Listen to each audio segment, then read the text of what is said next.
अलौकिकता के गौहर में पिरोया यह काव्य है। कहीं उसरी की प्रचंड धार तो कहीं गिरी का गंभीर भाव है। इस पावन भूमि पर संतों ने खोजे कई आध्यात्मिक राज हैं। किसी ने कहा गजल तो किसी के लिए यह भूमि पाक है। सूफियाना अंदाज लिए शहर ने लिखी एक अविस्मरणीय गाथा है। अतुलनीय अंदाज से सराबोर गिरिडीह की यह कथा है।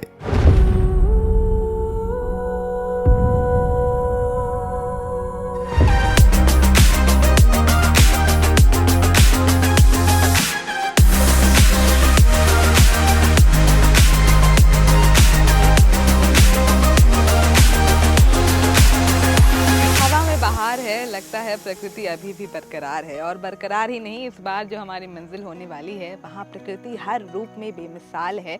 मेघ की साए में, गिरी के बाहों में इस बार हम साथ मिलकर सैर करने वाले हैं गिरिडीह के पनाहों में। गिरिडीह जो कि 1972 में हजारीबाग से अलग हो गया और एक अलग जिले के रूप में उभरा। यहाँ पर परंपराओं के बीच में हमें प्रकृति, संस्कृति और धर्म का बड़ा ही अनोखा संगम देखने को मिलता है। तो इस बार हम साथ यात्रा करेंगे गिरिडीह की। वक्त नहीं गवाएंगे, निकल चलिए हमारे साथ इस यात्रा पर। गिरिडीह के केंद्र में है पवित्र पारसनाथ पहाड़ी, जो जैन धर्मावलंबियों के लिए अत्यंत महत्वपूर्ण तीर्थ स्थल है। इस पर्वत को जैन धर्म में सबसे पूजनीय स्थानों में से एक माना जाता है। लगभग 1365 मीटर ऊंचा यह पहाड़ झारखंड राज्य का सबसे ऊंचा पर्वत है। जैन धर्म के अनुसार 24 तीर्थंकरों में से 20 ने यही निर्वाण प्राप्त किया था। पहाड़ी की चोटी पर एक मंदिर है और इसका निर्माण वर्ष 1775 में हुआ था। इस पहाड़ी को श्री सम्मेद शिखर जी के नाम से भी जाना जाता है। इसमें जैन तीर्थंकरों के पदचिन्ह मौजूद हैं। पारसनाथ की तलहटी पर बसा मधुवन जैन मंदिरों के शहर के रूप में प्रसिद्ध है। मधुवन में कई भव्य मंदिर मौजूद हैं। साथ ही यह सम्मेद शिखर का प्रवेश द्वार भी है। गिरिडीह के प्राकृतिक सौंदर्य का आनंद लेने यहाँ हर साल बड़ी संख्या में पर्यटक पहुँचते हैं। खंडोली गिरिडीह के प्राथमिक आकर्षणों में से एक है, जो इसके शांत वातावरण और प्राकृतिक भव्यता में डूबने के लिए उत्सुक कई पर्यटकों को आकर्षित करता है। यह एक ऐसी जगह है जहाँ प्रकृति की सुंदरता आपके मनोमस्तिष्क को तरोताजा करने और स्थायी यादें बनाने के लिए आमंत्रित करती है। पार्क है जिसमें यहाँ पे दिसंबर से लोग फरवरी तक बाहर से लोग आते रहते हैं और उनका घूमने का प्लेस है। और कलकत्ता से तक लोग भी आते हैं घूमने के लिए, देवघर से आते हैं और गिरिडीह के तो रहते ही हैं।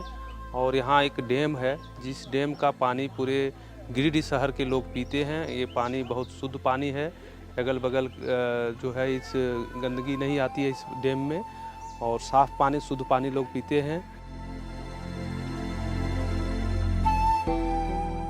बांध का शांत पानी नौकायन के लिए उत्तम है, जबकि खंडोली पहाड़ी का मनोरम दृश्य अक्सर आगंतुकों को आश्चर्यचकित कर देता है। सिर्फ पर्यटन ही नहीं, बल्कि यहाँ मौजूद गांव को प्रगति से जोड़ा जा सके, इस उद्देश्य के साथ यहाँ शिक्षा और प्रशिक्षण से युवाओं एवं किसानों को जोड़ा जा रहा है। यहाँ इस पर्यटन को खंडोली से संबोधित किया जाता है। खंडोली पर्यटन है, बगल में खंडोली डैम है, पहाड़ है, और ये छोटा सा यानी पार्क है जो हम लोग व्यवस्थित तौर पे चला रहे हैं। और यहाँ पे मोस्टली पर्यटक ज़्यादातर दिसंबर के लास्ट और जनवरी पूरी यहाँ पर्यटक सब ज़्यादातर आते हैं। बाकी नॉर्मल डे की तरह ही चलते हैं।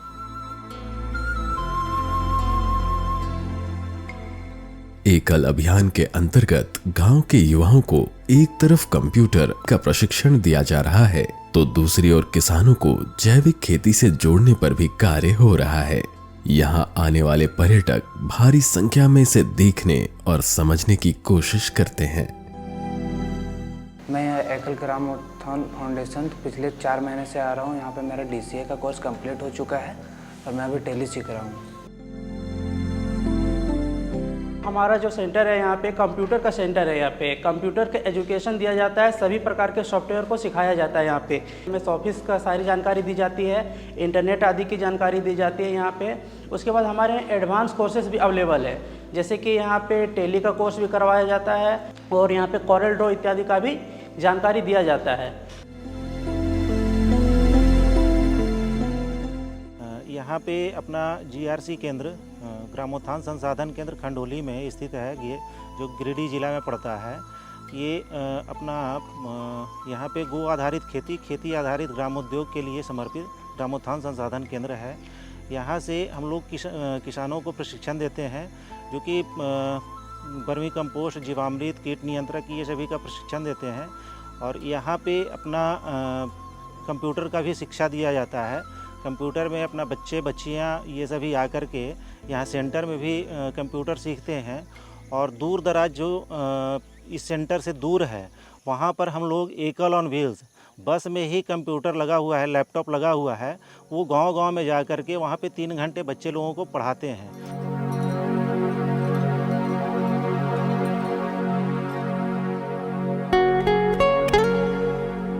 जहां एक तरफ खंडोली की खूबसूरती आश्चर्य से भर देती है, वहीं दूसरी ओर उसरी जलप्रपात अक्सर सैलानियों को मंत्रमुग्ध कर देती है।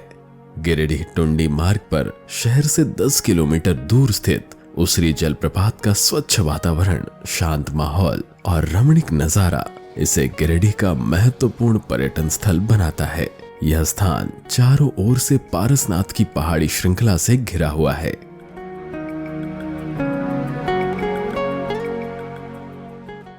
ওয়াটারফলটা তো খুবই সুন্দর, ফটো ভালো উঠছে। যদি এখানে বেশি ফুড স্টল হতো তাহলে আরো বেশি ভালো হতো। उसरी झरना एक सुरम्य रत्न है, किंतु यहाँ सावधानी बरतने की भी काफी आवश्यकता है। पानी की तेज धार से यहाँ पत्थर चिकना हो चुका है, जिस कारण इस जलप्रपात का आनंद लेते वक्त पर्यटकों को सतर्क रहने की जरूरत है। और यहाँ पर जो आया बहुत खूबसूरत नज़ारा है ये। हम एक लेडीज़ का एक ग्रुप आए हैं हम लोग, और बहुत एंजॉय कर रहे हैं हम लोग। এখানে এসছি উশ্রী নদীর ফলস দেখতে, কিন্তু এখানে এসে দেখলাম উশ্রীর প্রচণ্ড স্রোতে ফলস পুরো উপচে পড়ছে। অসাধারণ ভিউ। এর অন্য কোনো অসাধারণ রূপের বর্ণনা করা খুব কঠিন কাজ। খুবই ভালো লাগে।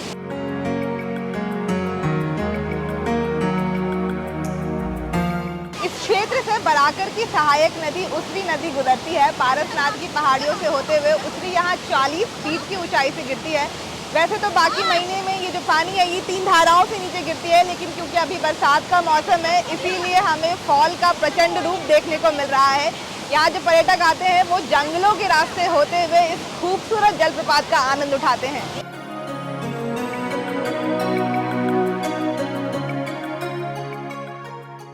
उसरी झरने के करीब और पारसनाथ पहाड़ियों के बीच रानी सती मंदिर के नाम से जाना जाने वाला यह मंदिर गिरिडीह के श्री महावीर कुटिया रोड में स्थित है। यह मंदिर अपने आस्था और महत्ता के लिए पूरे गिरिडीह में काफी प्रचलित है। यहाँ मंदिर के प्रांगण में एक प्राचीन हनुमान मंदिर भी मौजूद है, जिसकी कहानी सुनकर दूर दराज से भक्त यहाँ मत्था टेकने पहुँचते हैं। गिरिडीह शहर का सबसे प्राचीनतम मंदिर है ये। यहाँ पर श्री रानी सती दादी जी का दरबार है, शीतला माता का मंदिर है, भैरव जी का मंदिर है, शंकर भगवान का मंदिर है, कुटिया नरेश बालाजी का मंदिर है, राम लक्ष्मण सीता जी का मंदिर है, राधा कृष्ण जी का मंदिर है। और यहाँ पर हम लोगों के द्वारा पिंडदान का काम भी यहीं पर किया जाता है।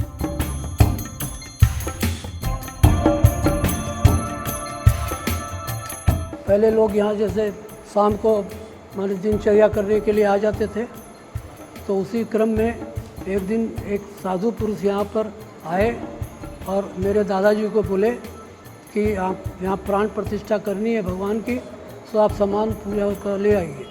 वो सामान वहाँ ले कर के आए, पूजा प्राण प्रतिष्ठा हो गई। उसके बाद वो अंतर ध्यान हो गए, उनको बहुत खोजा गया, वो प्राप्त नहीं मिले नहीं। उसके बाद ये मूर्ति की पूजा हम लोग बहुत वर्षों से यही करते रहे।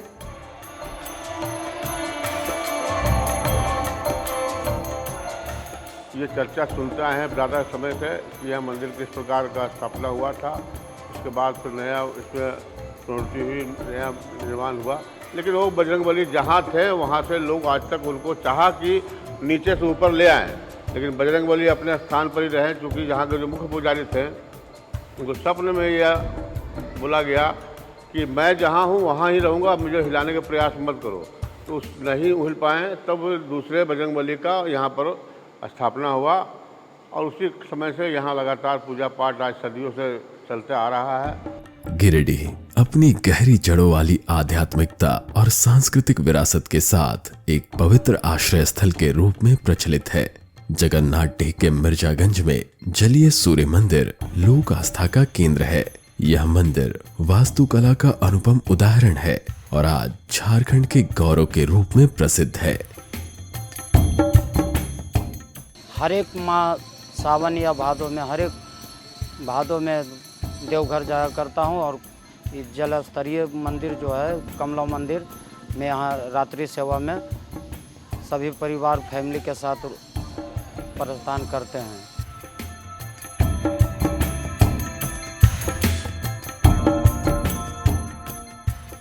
और ये गिरिडीह जिला का प्रथम जलीय सूर्य मंदिर है जो झारखंड का गौरव कहलाता है। यहाँ का सूर्य मंदिर के जो कमेटी है वो बड़ा विशेष ध्यान रखते हैं यात्रियों पर, और छठ पूजा में अधिक से अधिक संख्या में लोग यहाँ पर आकर के और सूर्य भगवान को अर्घ देते हैं। और दूर दरार से भी लोग जिनका मन्नत भगवान पूरा करते हैं वो आकर के अर्घ देते हैं। यहाँ हमारे पास धर्मशाला की व्यवस्था है।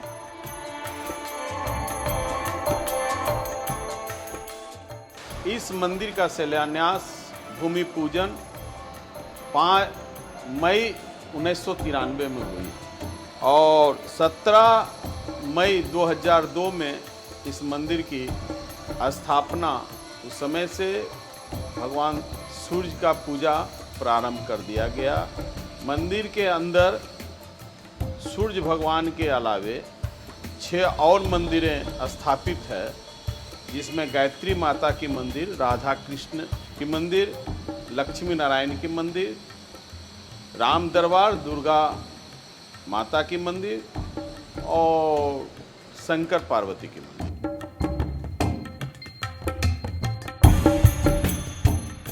गिरिडीह का ये सूर्य मंदिर ओडिशा के कोणार्क सूर्य मंदिर से प्रभावित है, क्योंकि इस मंदिर का निर्माण एक तालाब पर किया गया है, इसलिए इसे जलीय सूर्य मंदिर के नाम से भी जाना जाता है। इस मंदिर की आधारशिला वर्ष 1993 में रखी गई थी और उसके बाद 2003 में मंदिर बनकर तैयार हो गया था। वहाँ पर मूर्ति स्थापित हो गई और प्राण प्रतिष्ठा हो गई थी, जिसके बाद से पूजा अर्चना शुरू कर दी गई।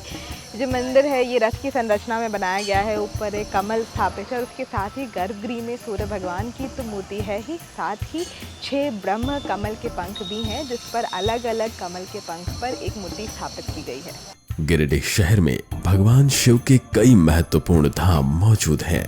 नगर से 6 किलोमीटर की दूरी पर उत्तर वाहिनी उसरी नदी के तट पर स्थित है बाबा दुखहरणनाथ मंदिर।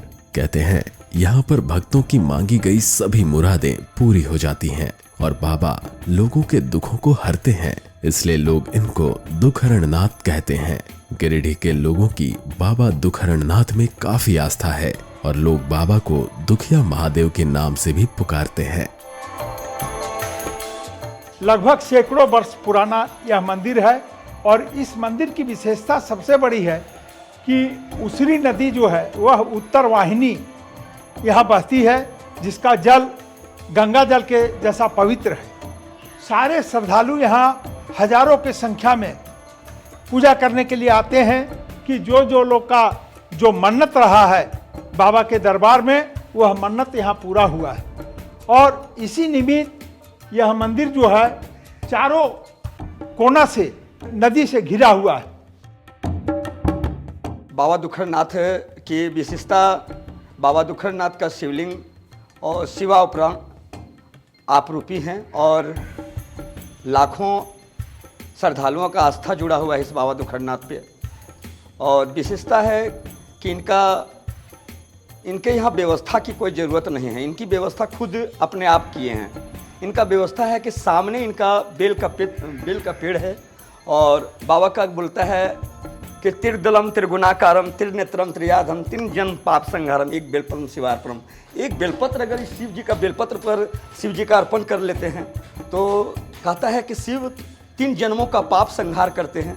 कहता है कलयुग में सतयुग में पाप किया हुआ व्यक्ति उसको श्राप जब मिलता था, कलयुग का श्राप मिलता था कि तुम्हें दुख होगा, जो होगा वो कलयुग का श्राप मिलता था। और इस कलयुग में यह धर्मभूमि बाबा दुखरनाथ में लाखों श्रद्धालुओं का आस्था जुड़ा हुआ है और 1 लोटा जल लेकर के बाबा को अर्पण करते हैं, जलाभिषेक करते हैं और सब अपना मनोकामना पूरा करते हैं। अगल बगल के जितने भी पंचायत है सभी लोगों का आस्था इस मंदिर से जुड़ा हुआ है। लोग सावन के पूर्णिमा में बहुत बड़ा मेला यहाँ भीड़ होता है और शिवरात्रि में बहुत बड़ा मेला लगता है। यहाँ श्रद्धालुओं का तांता लगा हुआ रहता है और यहाँ पर जो है इस मंदिर से बहुत सारे लोगों का मनोकामना पूरा हुआ है। जो यहाँ मनोकामना लेकर के आए हैं उसका मनोकामना पूरा हुआ है। गिरिडीह में बात अगर आस्था की हो तो झारखंडी धाम की महत्ता और इसकी महिमा सबसे श्रेष्ठ है। झारखंड धाम, जिसे झारखंडी धाम के नाम से भी जाना जाता है, यह भगवान भोलेनाथ का अत्यंत प्रचलित मंदिर और साथ ही एक महत्वपूर्ण तीर्थ का स्थान भी है। यह गिरिडीह से लगभग 55 किलोमीटर दूर है। यहाँ शिव मंदिर के साथ साथ पार्वती मंदिर, काली मंदिर, सरस्वती मंदिर, विश्वकर्मा मंदिर एवं हनुमान जी का मंदिर भी मौजूद है। किंवदंतियाँ ऐसी भी रही है कि जब यह बिल्कुल जंगल में था और यहाँ इतने घना जंगल था, जो रावण भगवान शिव को ले जाते समय कुछ देर के लिए यहाँ परिश्रांत हुए थे, विश्राम किए थे, तब से भगवान भोलेनाथ की महत्ता यहाँ है। हमारा भगवान का मंदिर है क्योंकि इसमें कई एक बार राजा महाराजाओं के द्वारा कुशल 3 बार प्रयास किया गया कि कम से कम छत हो जाए और तीनों बार जब जब छत हुआ तब छत कभी यहाँ से आधे किलोमीटर दूर पर, कभी हमारे सरोवर के पार, कभी नीचे उतरकर, जब 3 बार हम लोग फेलियर हो गए तो भोलेनाथ ने ही हम लोगों को आदेश दिया कि हम पर छत नहीं लगाना, बिजली नहीं जलाना। आज भी हम लोग डर के बिजली जलाते हैं, लेकिन रात्रि में श्रृंगार का वो दीपक संकल्प करते हैं जिसमें 600 ग्राम घी भरे जाते हैं और वह दीपक रात्रि भर जलता है। अखंड ज्योत हमारा भंडार में जलता है। जो परंपरा हमारे पूर्वजों के द्वारा चलाई गई थी वो परंपरा आज हमारे द्वारा भी निर्वहन हो रही है। हाँ, यहाँ आने के बाद यहाँ मनोकामना पूर्ण हो जाती है। जो कोई मनोकामना लेकर के आता है, जो भी भक्त अपने मतलब श्रद्धालु भक्त जो भी आता है उसका मनोकामना पूर्ण हो जाता है। मैया पार्वती जगदम्बा और बाबा झारखंडनाथ भोलेनाथ का असीम कृपा है। यहाँ श्रद्धालु बहुत दूर दूर से लोग आते हैं। यहाँ आस्था बहुत पुराना है और यहाँ का आस्था जो है पूर्वजों से चला आ रहा है। बाबा झारखंड धाम के नाम से झारखंड प्रदेश का सबसे महत्वपूर्ण मंदिर माना जाता है।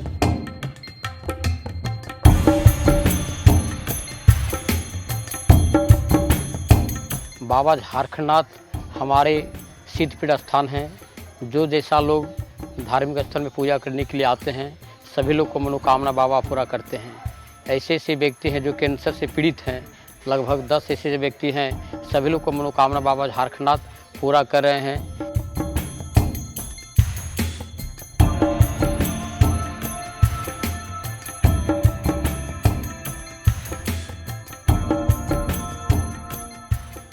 भगवान शिव का यहाँ एक ऐसा मंदिर भी स्थित है जिसकी आकर्षक संरचना इसे अक्सर सुर्खियों का हिस्सा बना देती है।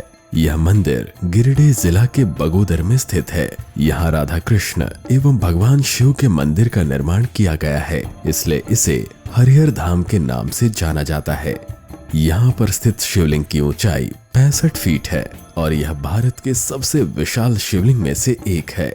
शिवलिंग की संरचना में निर्मित इस मंदिर के अंदर छोटा सा एक और शिवलिंग स्थापित है जिसकी पूजा की जाती है।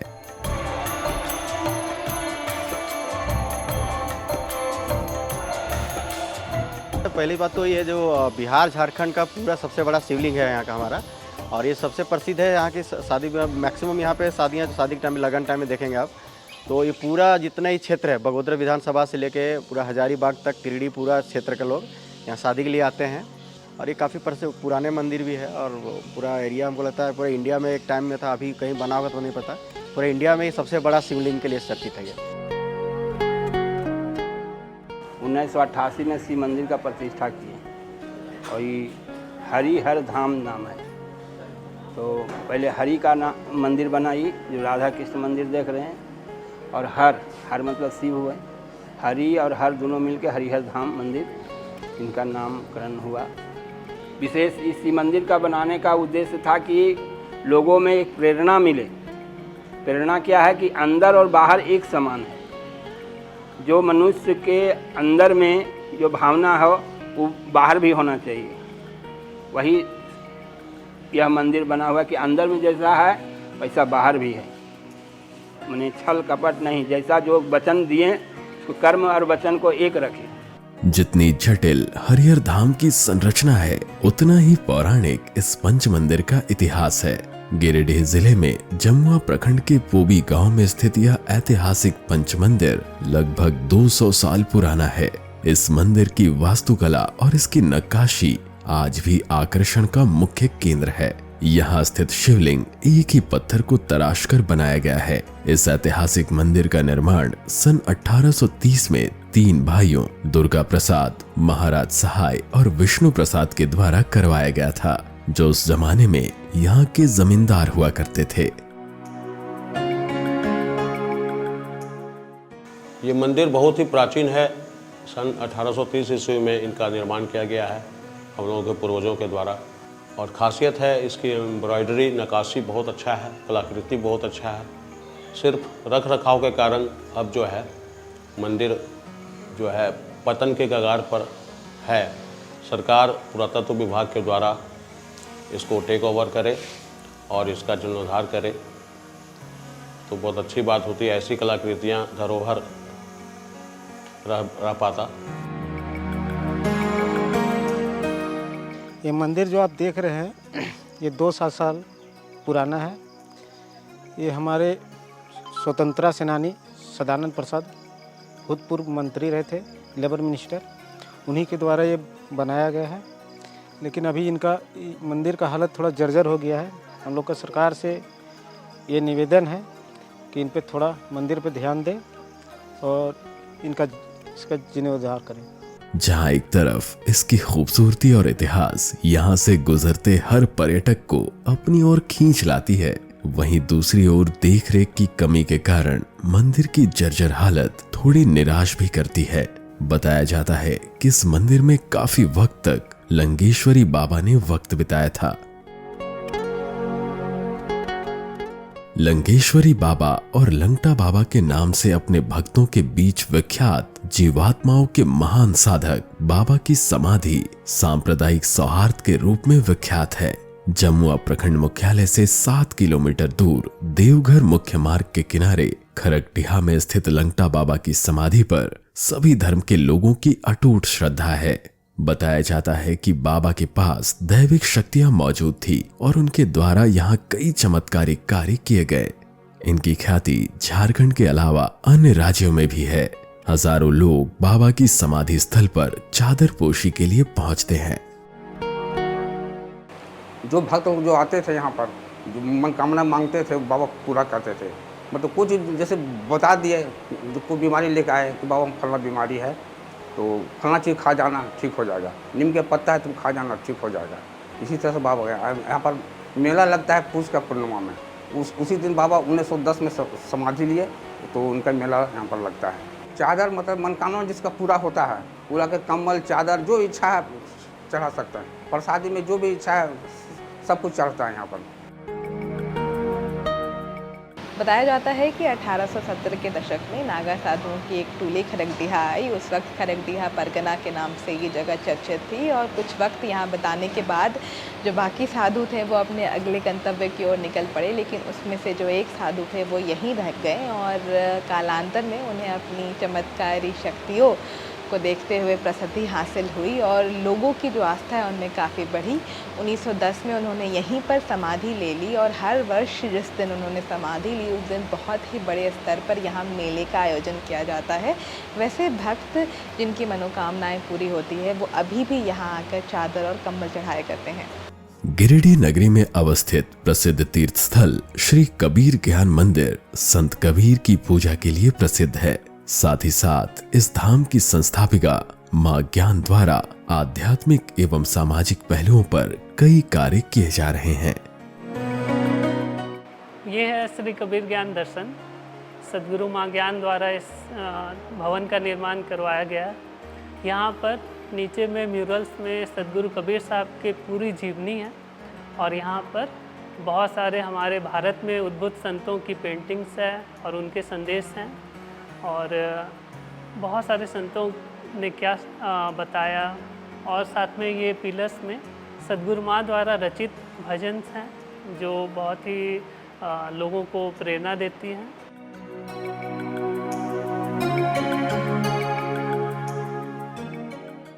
अत्यंत बाल्यकाल से ही सदगुरु माँ में अनेक विलक्षणताएं दृष्टिगोचर होती रहीं। बचपन में जहाँ अन्य बच्चे सामान्य खिलौने से खेला करते हैं, सदगुरु माँ अपने प्रिय बाल सखा श्री कृष्ण के साथ खेला करती, उन्हें बुलाया करती, उनसे मनुहार करती। यहाँ तक कि अगर झगड़ा भी होता तो उन्हीं से होता। यदि कोई भगवान को साकार रूप से देखना चाहे तो हमारा देश भगवान का साकार रूप है और इस भाव से सदगुरु माँ ने भारत माता का विग्रह स्थापित किया।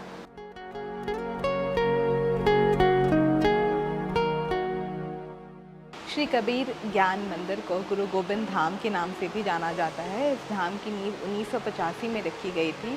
माँ ज्ञान जो कि विवेक प्रभु जी की शिष्या हैं, उन्हीं के द्वारा पूरी आश्रम का निर्माण करवाया गया है। यहाँ पर विवेक प्रभु जी की समाधि भी मौजूद है। जो श्रद्धालु हैं वो न केवल जैन धर्म से आते हैं बल्कि अलग अलग धर्म के यहाँ श्रद्धालु आते हैं और इस आश्रम के शांत वातावरण में कुछ पल व्यतीत करते हैं। गिरिडीह की फिजाओं में रूहानियत है। यहाँ का जल अमृत समान है। बैदाडीह का पानी जादुई शक्तियों और औषधीय गुणों से भरपूर है। यहाँ मौजूद कुएं का निर्माण अंग्रेजी शासन के दौरान हुआ था। इसमें उपलब्ध पानी अपनी खनिज सामग्री और उपचारात्मक औषधीय गुणों के लिए जाना जाता है। इस पानी को अपने साथ ले जाने के लिए कई पर्यटक इस स्थान पर आते हैं और आज भी दैनिक आधार पर यह पानी भारत के विभिन्न शहरों में ले जाया जाता है। ये सरकारी कुआं है, इससे हम लोग सब दिन पानी भर के ले जाते थे। इसका पानी बहुत मीठा है, बहुत स्वादिष्ट है। कहीं से कोई गेस्ट आते हैं, ये पानी हम लोग उसको पिला देते हैं। वो पानी का बहुत यहाँ पर मतलब बड़ाई होता है कि बहुत पानी अच्छा है। इससे हम लोग जो भी खाना बनाते हैं, खाना खाने में बहुत अच्छा लगता है और दाल और चावल बहुत जल्दी इसमें पकता है। पेट के लिए बहुत फायदेमंद, हाजमा के लिए बढ़िया है। दूसरी बात है कि अंग्रेज के ज़माना से कुआं है और इसका पानी पहले कलकत्ता रेलवे अफसर ले जाया था बराबर। उसके बाद अभी भी आसनसोल इसका पानी जाता है बराबर, डेली जाता है। तो कुआं का पानी बहुत अच्छा है। घने जंगलों और ऊंची पहाड़ियों से घिरा गिरिडीह गहन आध्यात्मिक महत्व का शहर है। एक ऐसा स्थान है जहां जीवन और मृत्यु के सार को महान संत और ऋषि मुनियों द्वारा खोजा और समझा गया है। यह शहर आध्यात्मिक ज्ञान की स्थायी खोज और परमात्मा द्वारा स्पर्श किए गए शहर की मनमोहक सुंदरता का प्रतीक है। राजनीतिक रूप से मजबूत, समृद्ध संस्कृति से प्रभावित और प्रकृति के उत्तम सजावट का प्रतीक गिरिडीह झारखंड का वह धरोहर है जहां का इतिहास प्राकृतिक झरने से लेकर धार्मिक मठ सभी के सभी अलौकिक खूबसूरती के स्मारक हैं।